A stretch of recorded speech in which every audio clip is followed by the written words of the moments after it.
गठबंधन ना ही लाल पीला धागा।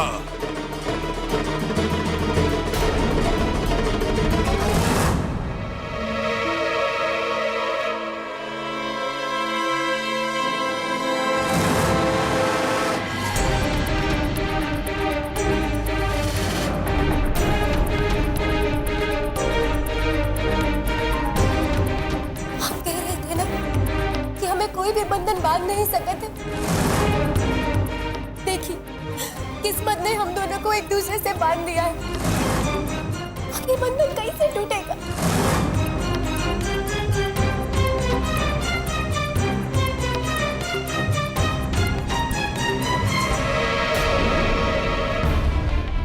जो किस्मत हमको बांधने का कोशिश करेगा, हम वो किस्मत को ही पलट देंगे। तुम बस इतना याद रखो, 19 दिन बाकी हैं। आज जो हुआ वो एक शुरुआत है। हम भी देखते हैं तुम कब तक ये सब सहन कर पाती हो।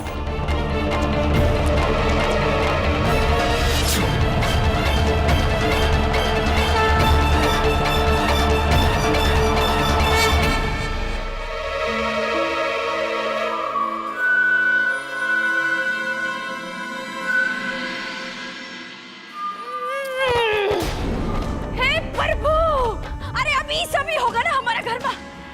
अरे तुम हमारे देवर जी के साथ क्या कर दियो जो ये सब हरकत करने लगे हो?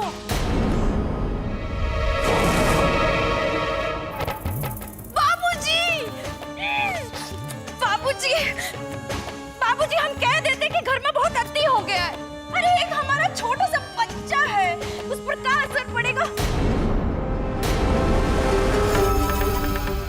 और जो औरत अपने पति को संभाल ना पाए वो कोई औरत है का? रुक्मणी!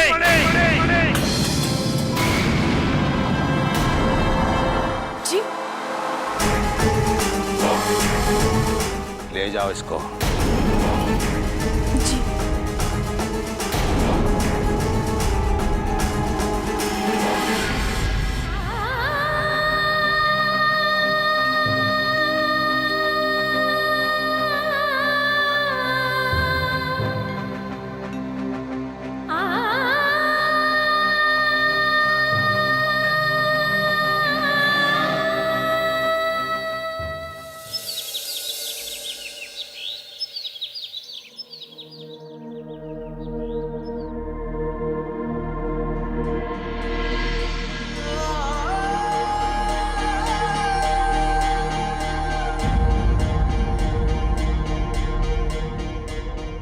रज्जू, बिटिया, तुम्हारी ये हालत तेरे माए बाबू से देखी नहीं जाती।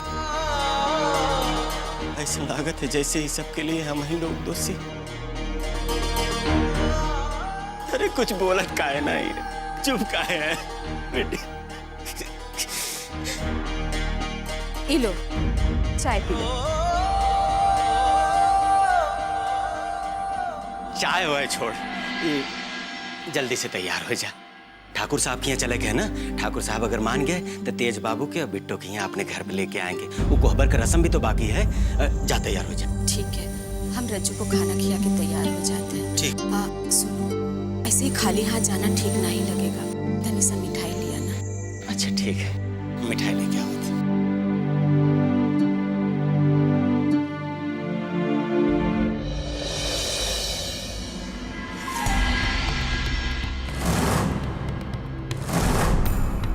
बहुत मान रख रहा है तो अपनी माँ का बेटा।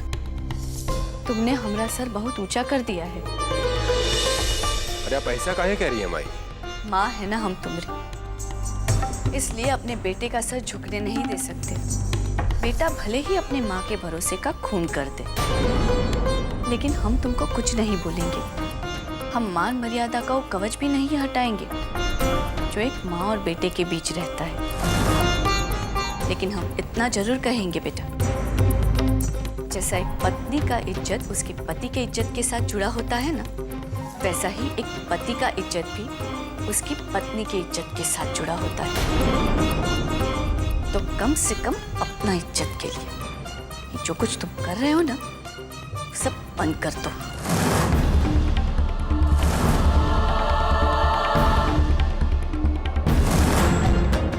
अच्छा, तो अब हमारी माई को भी मिला लिया है तुमने और उनको भी सब बात बता दिया।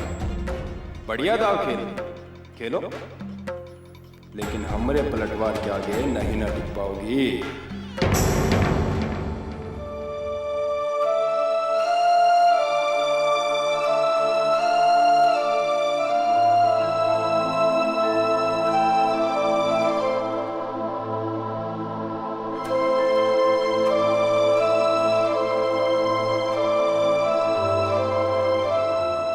बहू,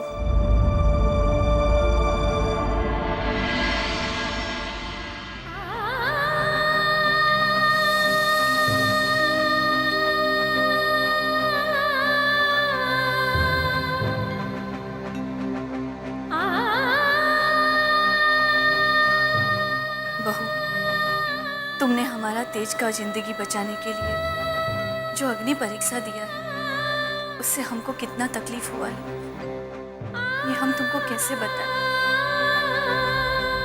सच, बहुत बड़ा बलिदान दिया है तुमने। हमारे बेटे की सारी बलाएं अपने ऊपर ले ली। इसीलिए हमको पूरा भरोसा है कि तुम सबका दिल जीतकर इस मुश्किल घड़ी को भी पार कर जाओगी। अच्छा, चलो हमारे साथ। इस घर का खुशहाली के लिए तुमको एक काम और करना है।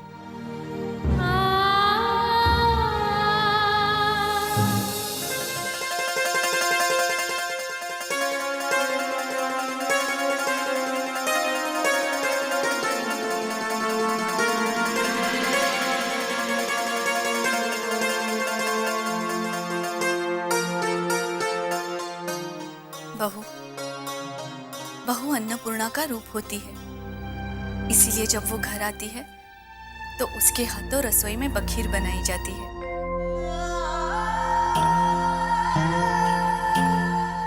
हम खुदे चूल्हा आंगन में लगवाए थे। हम नहीं चाहते थे कि रस्म रसोई में हो और किसी को अगर हमारी बात से तुमको बुरा लगा हो तो हमको माफ कर देना। नहीं नहीं माँ जी, आप माफी काहे मांग रही हैं? आप जो हमें इज्जत दिए हैं, एक बहू की जो जगह दिए हैं, उसके बाद हमें कछु नहीं चाहिए। यही तो खास बात है हमारी बहू में, इतना सादा स्वभाव। भगवान बुरी नजर से बचाए। अब चलो रस्म शुरू करते हैं।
रस्म करने का बाद कोई भी दूसरा रस्म करने से पहले तुम 1000 बार सोचोगी। ठाकुर साहब, आपके लिए चिट्ठी आई।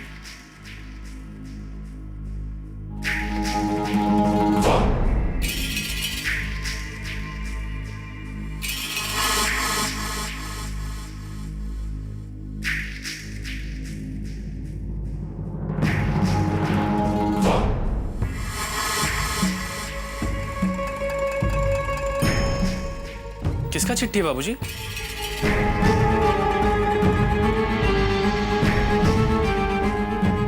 बुआ जी का चिट्ठी है, वो जल्दी आ रही है। लेकिन बाबूजी, अगर बुआ जी इलेक्शन के पहले आ गई तब क्या होगा? और ये लड़की के बारे में आप क्या बताएंगे बुआ जी को? जरा सोचिए।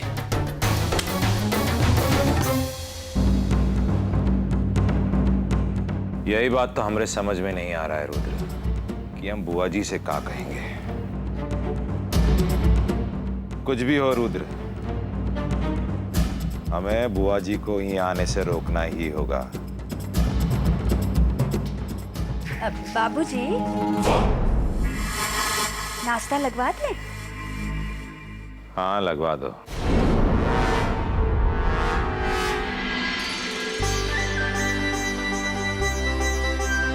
बहू, एक कटोरी बखीर पहले तुलसी मैया के पास रख दो, शुभ होता है।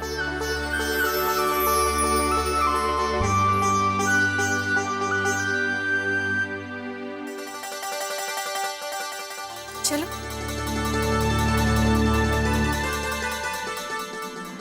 ए रुको, कहाँ जा रही? पहले हमरा काम करो का? रुद्र, मीठा बेल में भी बुआ जी का जमीन है का? हमें नहीं लगता कि बुआ जी का वहां पर कोई जमीन है। फिर भी तुम आज ही मीठा बेल चले जाओ। कहा है कि हमको ठीक से याद नहीं आ रहा है।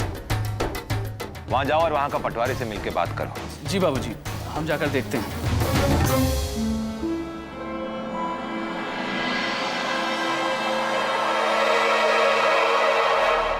अरे वाह, बखीर का तो बहुते बढ़िया खुशबू आ रहा है।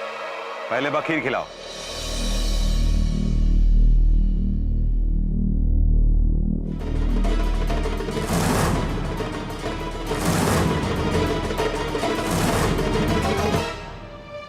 विमला, वो बखीर वाला बर्तन रखे थे यहाँ, वो कहाँ गया? बखीर तो कमला लेके गई है मालकिन, सबको परोसने के लिए। हे भगवान, अगर कमला ने बखीर ठाकुर साहब के सामने परोस दी तो बहुत बड़ा हंगामा खड़ा हो जाएगा। अब हम क्या कर? अरे रुको रुको,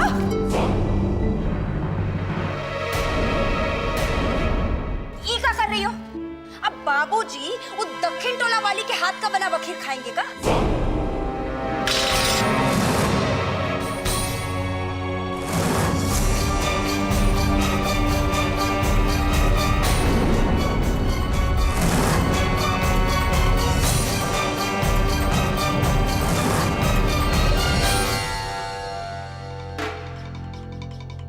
क्या हुआ बाबूजी? अरे आपके बहू ने तो बनाया है, और बहू के हाथ से बना हुआ बखीर खाने में परहेज कैसा? बहू इतना मेहनत करके बखीर बनाए और उसे अपने हाथ से ना खिलाए। अरे ये कैसे हो सकता है बाबूजी?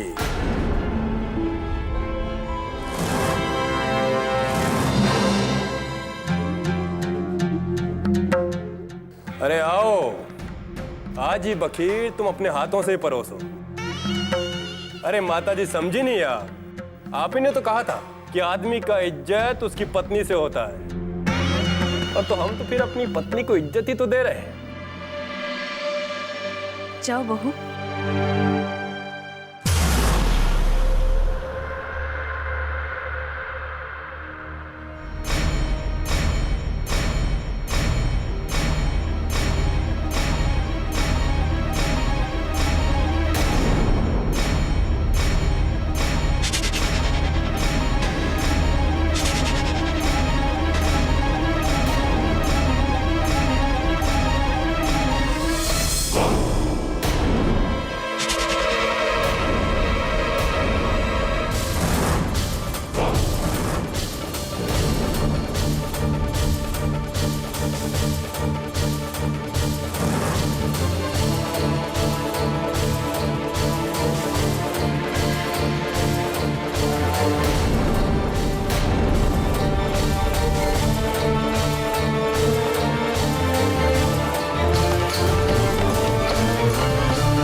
देख लियो, ये जगह है तुम्हारे लिए घर में।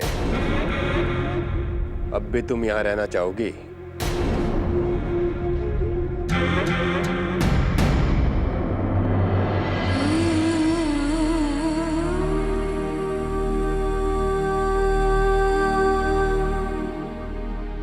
अगर किसी ने नहीं खाया तो कोई बात नहीं, हमको तो ये बात का खुशी है कि आज तुम्हारा पति ने तुम्हारा साथ दिया।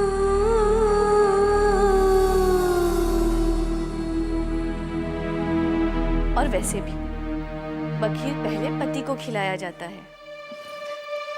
जाओ, जाकर पहले तेज को खिला दो। लो।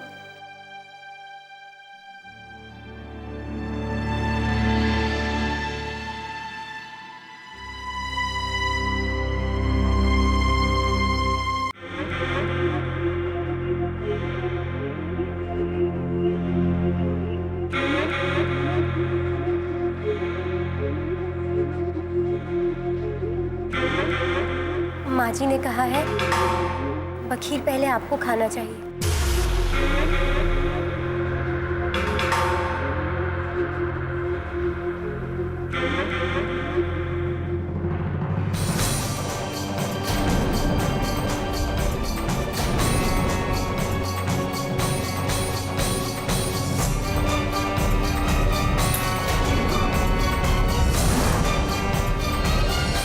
तुमको क्या लगता है कि तुम्हारे हाथ से बना हुआ बखीर हमारे घर वाले छुएंगे तक नहीं, हम खा लेंगे? और ऊपर से होशियारी बरत रही, क्या समझ रही हो तुम कि हमारी माई को सब कुछ बता के तुम अपना खेल आराम से खेलती रहोगी? एक बात कान खोल कर सुन लो हमारी, जिसको जो पढ़ाना है पढ़ा, लेकिन हमारे सामने ऐसी खड़ी मत रहे। और कितनी बार कहा है तुमसे हमने कि जब हम कमरा में हो तो हमारे सामने मत आया करो। ठाकुर साहब, बिटिया के देखे की इच्छा हुई, यही खातिर चले आए। देखने चले आए? अरे ये काहे नहीं कहते कि भरोसा नहीं था हम लोगों पर? ये देखने आए कि हम लोगों ने तुम्हारी बिटिया को की हालत में रखा है।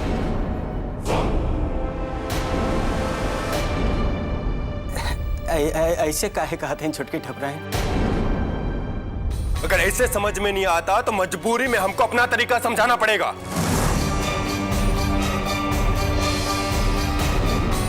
एक बार फिर से कह रहे हैं, जब हम कमरा में हो तो नजरों के सामने मत आना हमारे।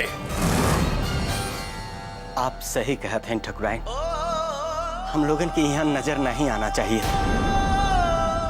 हम भी कितना बड़ा मूर्ख है, यहाँ से ज्यादा हमारी बिटिया और कहाँ खुश रह सकत है। बाकी वो कोहबर का रस्म भी अभी बाकी है, तो अगर ठाकुर साहब की इजाजत हो जाए तो एक दिन के लिए जमाई बाबू के और बिट्टो को अपने घर ले जाते हैं। चल, बहुत होगी नौटंकी, अब निकल यहाँ से। चल।